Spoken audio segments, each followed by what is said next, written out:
Welcome to Moments with Marianne. I'm so delighted we're spending this time here today. We have a very inspiring show coming right up with special guest, Sara Schulting Kranz. And she's here today to share with us her new book, Walk Through This, Harness the Healing Power of Nature and Travel the Road to Forgiveness. Now, did you know that spending time in nature can help heal past trauma? Today, our special guest, Sara, shares with us how to do just that. Now, many of you know Sara. She's a lover of the wild, a trauma survivor, professional life and leadership coach, motivational speaker, and certified wilderness guide. She specializes in helping those who have suffered hardship or trauma to find forgiveness and strength in their lives. Through her one-on-one coaching and guided wilderness retreats in locations such as the Grand Canyon and Pacific Rim, Sara helps those recover from trauma. A documentary of Sara's healing journey in nature is currently in production with the expected release date of fall 2021. So let's welcome to the show, Sara Schulting Kranz. Thank you for having me on. I'm honored.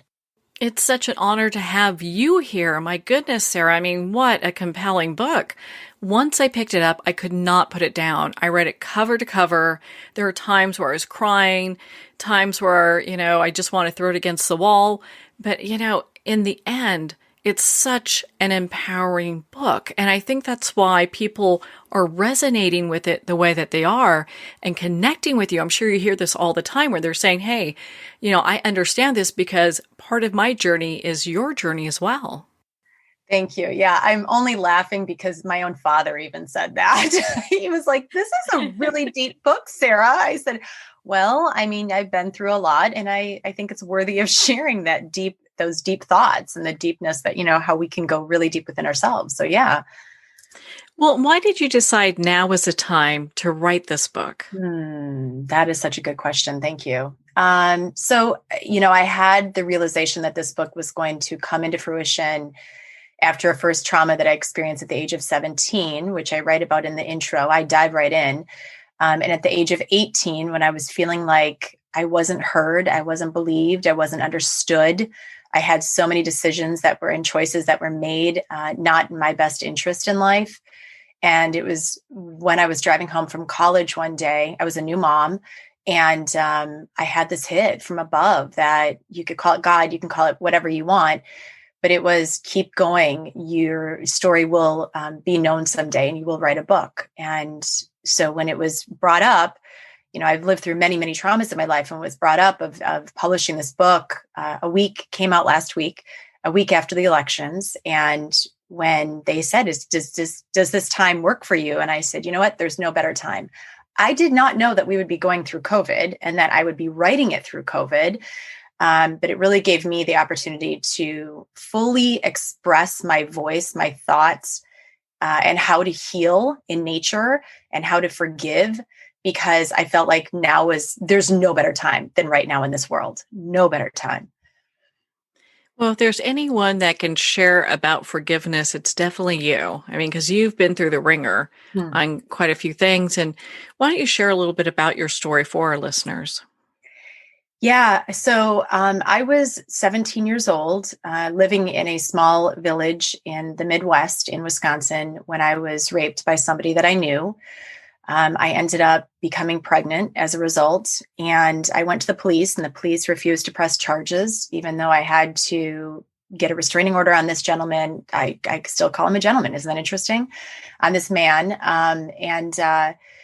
And I had I actually chose to birth my son. I chose to keep my son. And what's interesting is because the police didn't believe me, so many other people didn't believe me either. And I even had, when I was in the hospital, I even had a nurse come in and say to me, we're ready to take your child to foster care. And I didn't even know anything about that. I had no idea my child was actually being placed up for adoption behind my back. And so there was this time in my life where I really had to find my voice and realize that the first person to believe in is myself. Even when nobody else I felt was believing me. Okay, just so to make it very clear, my family was amazing. My family really were. They were the rock and the foundation of everything. My mom would walk me down Main Street in my village, and she would say, just hold your head high. People will believe you someday. Just keep taking every step forward. And that's how this book actually came into fruition with Walk Through This. I was 40 years old. Now moving forward, I went to college and met my husband, my then, now ex-husband, when I was in college.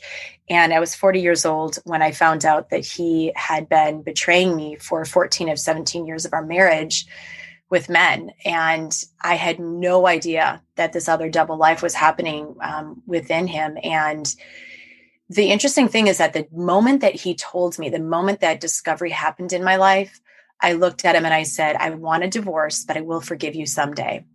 And for me, I know that it was my 17-year-old voice, that voice that I learned to believe so deeply in, that came forward and actually was looking at my 40-year-old self and saying, look, I was in so much PTSD, by the way, when this happened, but my 17-year-old self came forward and said, we've been here before. We know how to get through this again. And I'll tell you, honoring my trauma from 17, that's what allowed me to survive and to thrive and to actually become the woman that I am today, now at 47.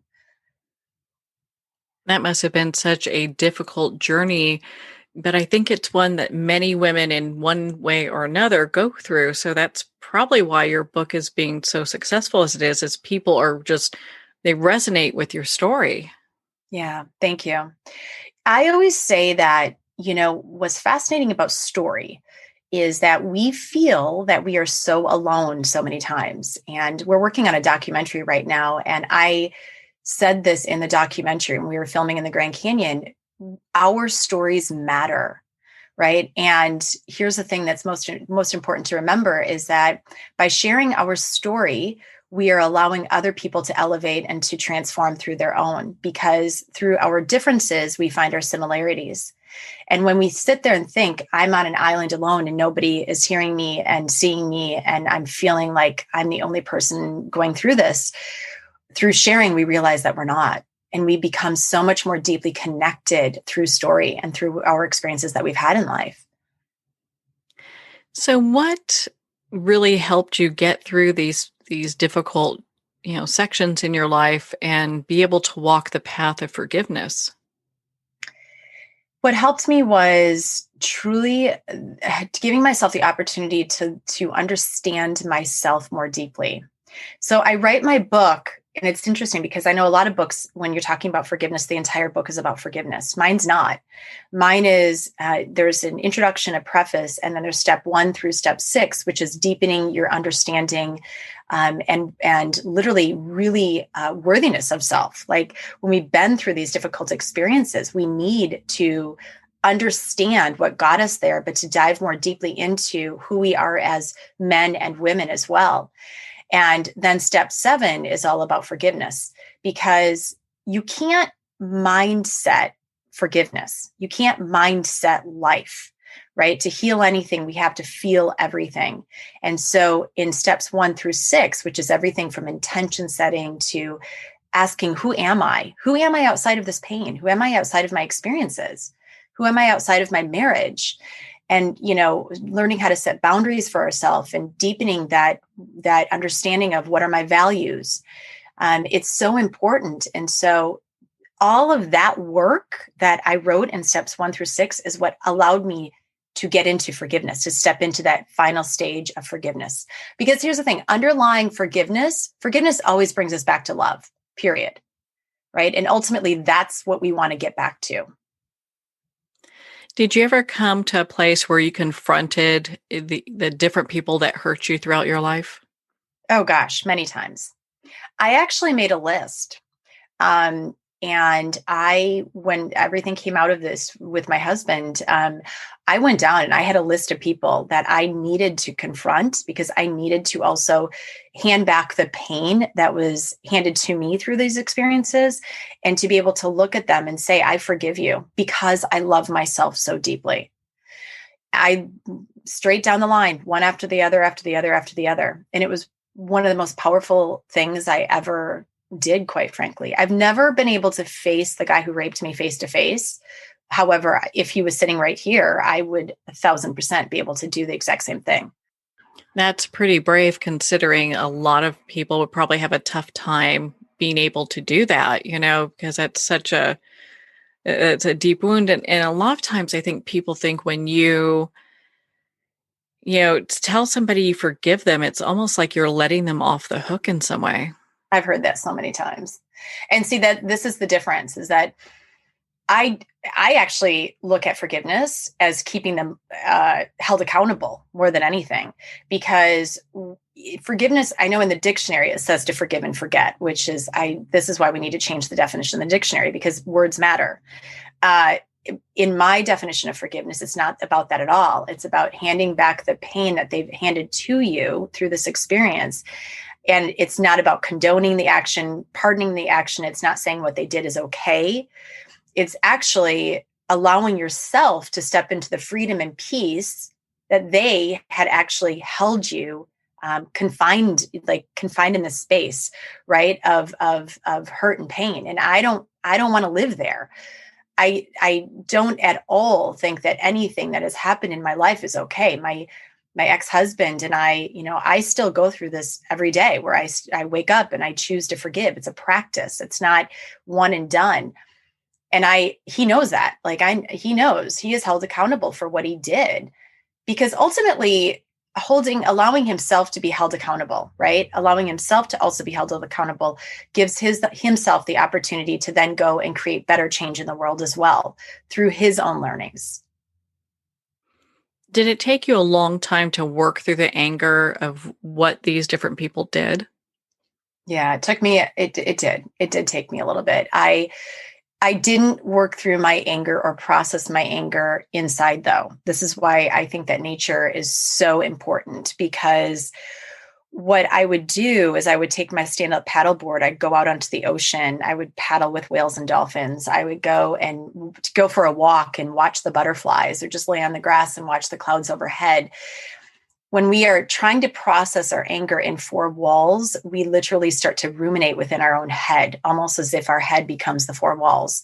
And so by allowing myself to go out into nature, I connected with something so much deeper and larger, so much bigger than my own pain, than my own anger, than my own, sadness. And through movement, we also somatically heal. So by allowing myself to sit in awe, to be able to walk, to be able to just be with myself, to be with nature, that's how I actually processed what I call the toxic emotions, right?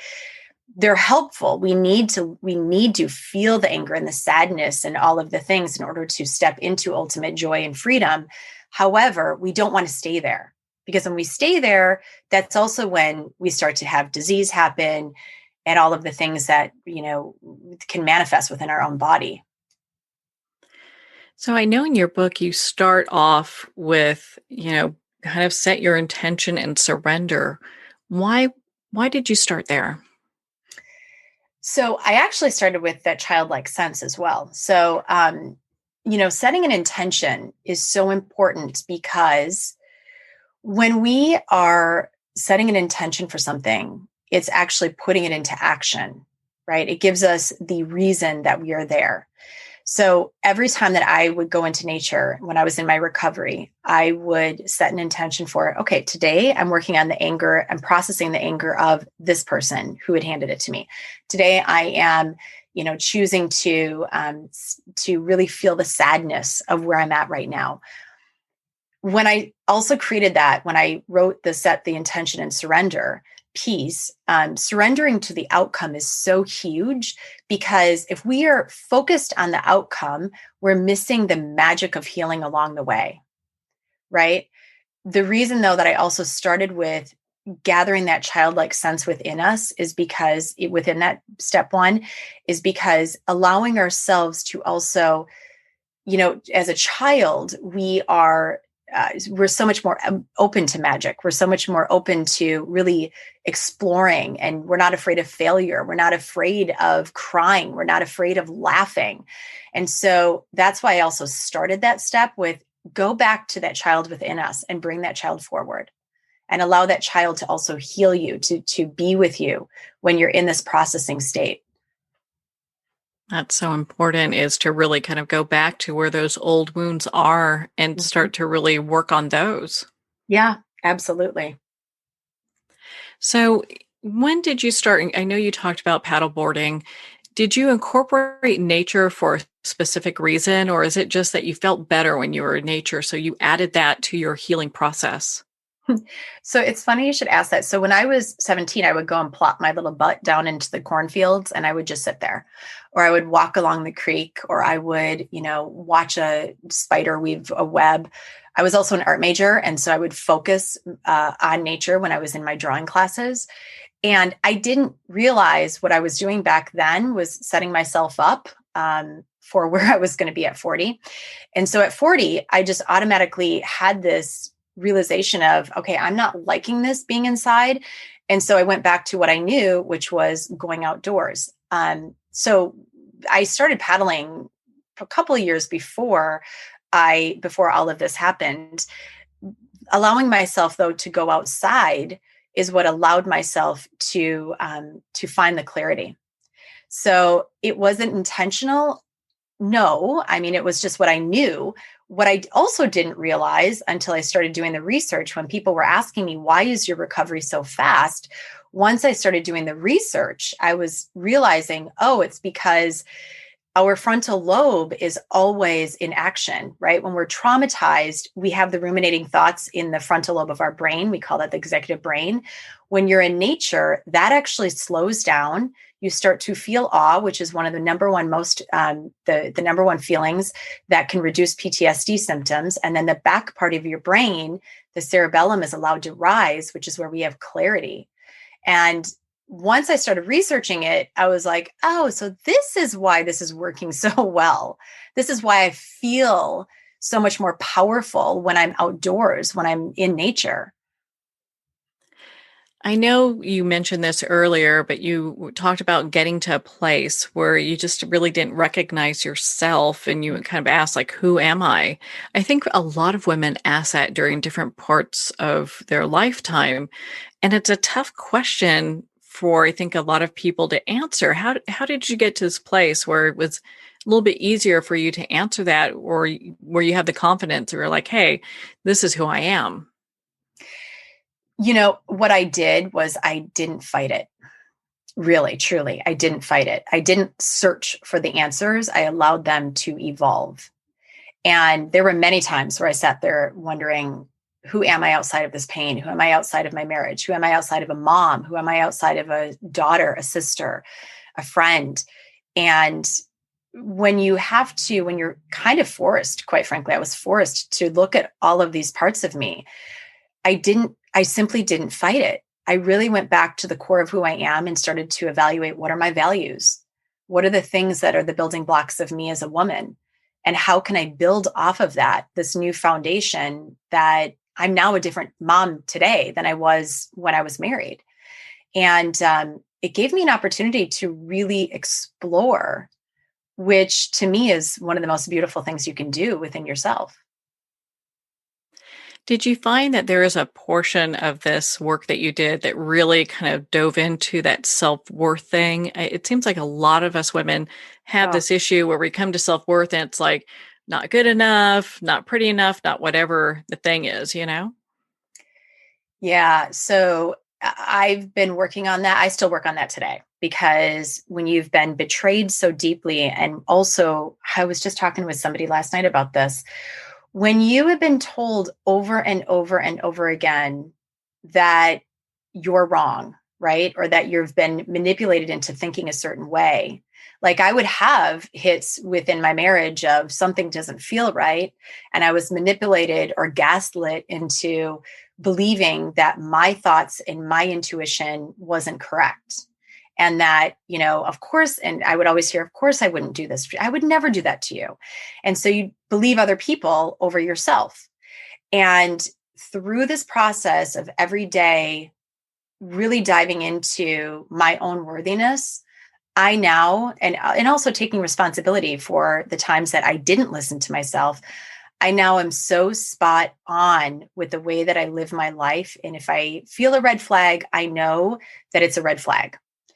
It's really truly been, though, a process every single day of, stepping into worthiness and looking at it and really diving into it. Yeah, it's so easy to kind of get lost in hearing those voices that say, oh, you'll never make it, or Mhm. you'll never amount to anything, you're not worthy of this, that, or the other. And it's interesting. It's something that most, not just women, but men have as well. It is. It is. And it's something that that's why I put it in my book and took an entire step for it, because everything begins with self, right? Like self-worth, self-love, self-forgiveness. I mean, literally everything, even self-deprecation. And so by allowing ourselves to look at it and say, I'm going to feed the light within me. I'm going to feed the worthiness. I'm going to feed the love. And also learning how to break those past patterns of behavior that aren't only ours, but have been generational, as to what got me here today. Where even in my generational patterns, why do I feel less worthy today than I should be? Right. And so it's about all of that. Oh my gosh, the generational patterns are a hot mess.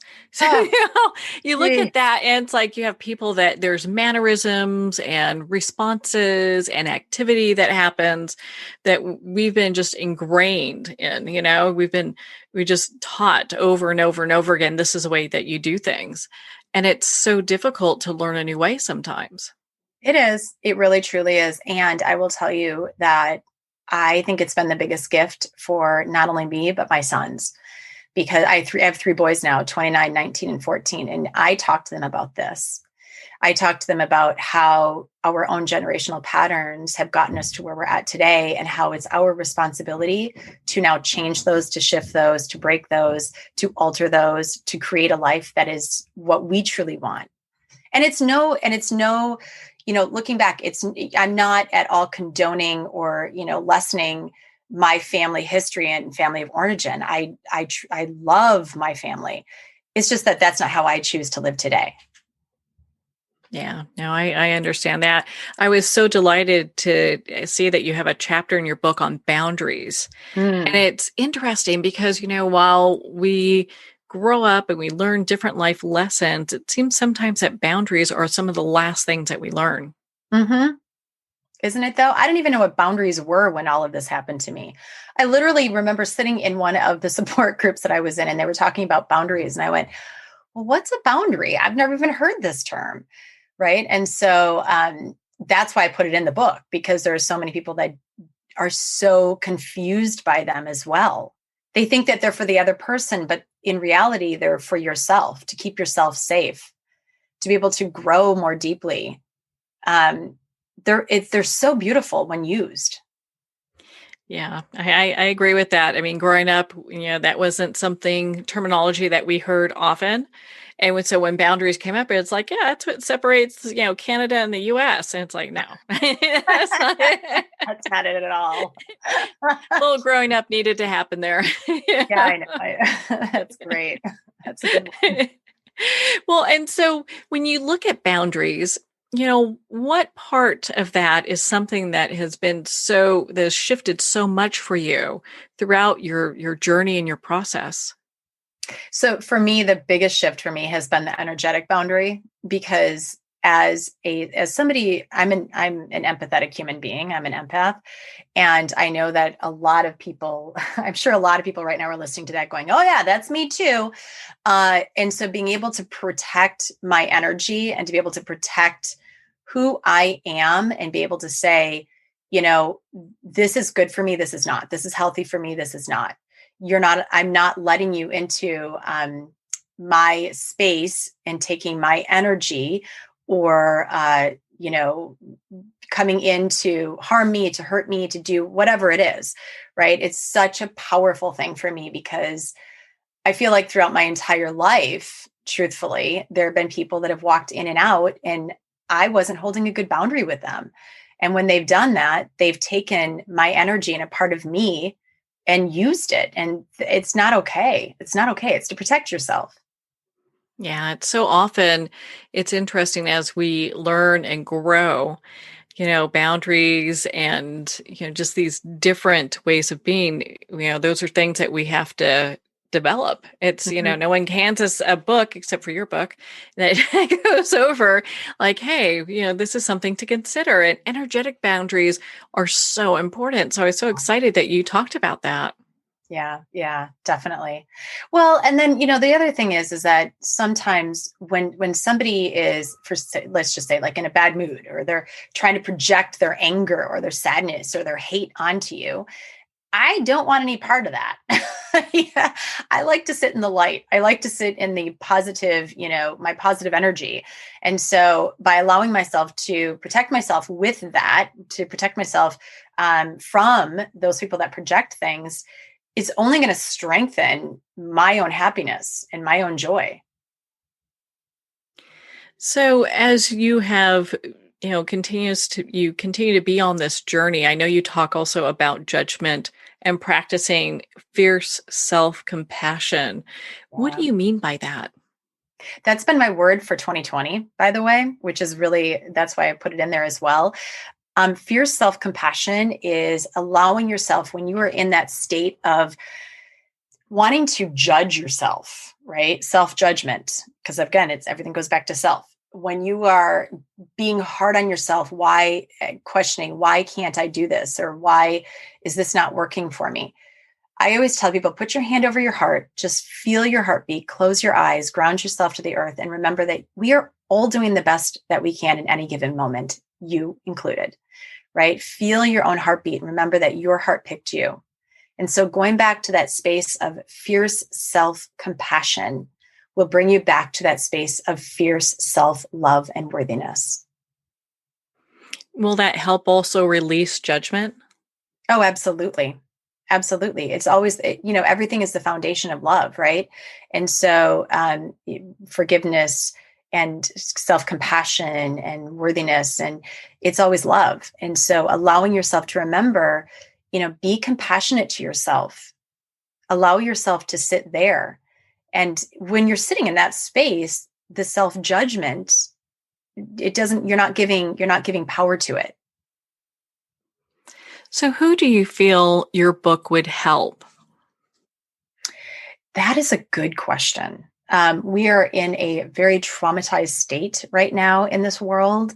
And so I wrote this book to literally help everybody. I mean, and that sounds really kind of out there, and it's true. I think that this book, even it's funny because I've had people who have said to me since they've opened it, okay, wasn't expecting to go into myself like this, and also know that it's what I need right now, because we are at a state right now in this world where we have an opportunity to dive more deeply into who we are and to take this time to be with who we are and to shift where we're at in this lifetime. And so this book I wrote for anyone that is ready to do that, for anyone that wants to go more deeply into themselves and look at all of their past, present, and also where they want to go in the future. So what advice do you have for just someone who has gone through a really difficult betrayal or kind of heartache? What would you give for them as advice? Well, number one, you're not alone. That's the number one most important thing. And the other thing is just remember to take every step forward. Doesn't matter how big the step is. Like every step forward is a step to that next place in your life, and to believe in you. The number one most important relationship that we can have in this world is within ourselves. And that starts with self. So believe in you, believe in your story, believe in your voice, believe in your worthiness, believe in your own power of forgiveness for self. Yeah, my goodness, what a great way to start looking at life if you can actually believe in yourself and believe in forgiveness. My goodness, Sarah, we could talk all day. I mean, I felt your book was such a great resource and really covers a lot of things that I think will help so many people. Where can our listeners connect with you and be part of your community? My website is sarashultingkranz.com. You can find me on Instagram at Sara Schulting Kranz or Facebook, Live Boldly with Sara Schulting Kranz, or my personal is Sara Schulting Kranz on Facebook. We're also working on a documentary called Walk Through This, a story of starting over. And so you can find that walkthroughthis.com. So yeah, and we're on the trail. You can find me on the trail.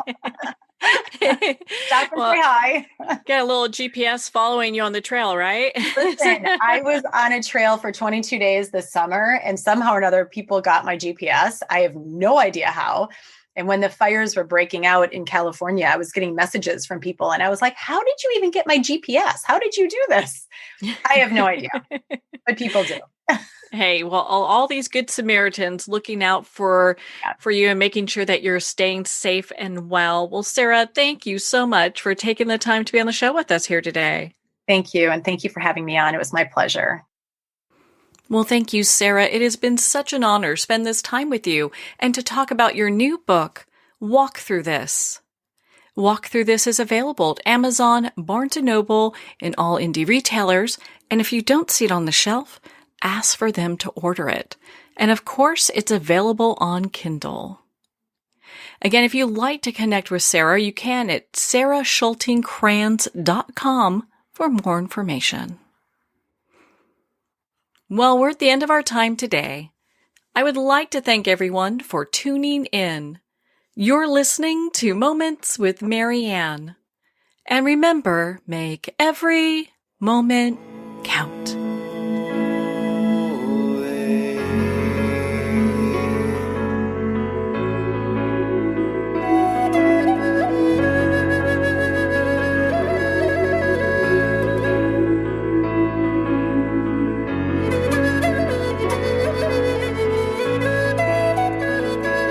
In a single moment, your life can change. Moments with Marianne is a transformative hour that covers an endless array of topics with the best of the best. Her guests are leaders in their fields, ranging from inspirational authors, top industry leaders, and business and spiritual entrepreneurs. Each guest is gifted and a true visionary. A recognized leader in her own work, and while teaching others to develop, refocus, and grow, Marianne will bring the best guest and sometimes a special surprise. Don't miss this. You never know just which moment will change your life forever. Moments with Marianne airs every Sunday, Monday, Thursday, and Friday at 8 p.m. Eastern and 5 p.m. Pacific Time. Make sure to tune in and visit momentswithmarianne.com for more information.